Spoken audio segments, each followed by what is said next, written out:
સુરતમાં સારોલી નજીક નિયોલ ચેકપોસ્ટ પાસે બીઆરટીએસની બસમાં આગ લાગતા અફરાતફરી મચી ગઈ હતી। રોડ પર જ દોડતી બીઆરટીએસ બસમાં આગના પગલે વાહન ચાલકો પણ થંભી ગયા હતા। ગણતરીની મિનિટોમાં આગે સંપૂર્ણ બસને લપેટામાં લઈ લીધી હતી।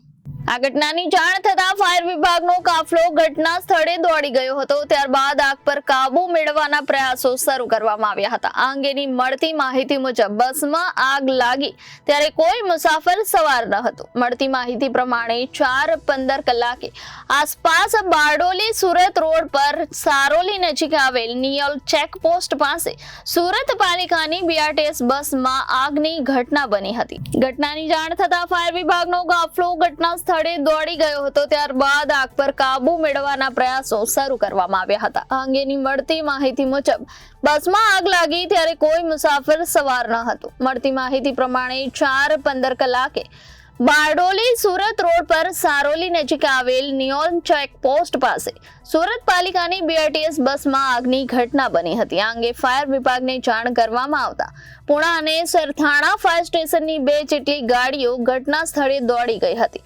બસની આગ પર કાબુ મેળવવા માટે પ્રયાસો શરૂ કરવામાં આવ્યા હતા। જોકે આગમાં બસ સંપૂર્ણ ખાખ થઈ ગઈ હતી। Bureau report Janadesh news Surat.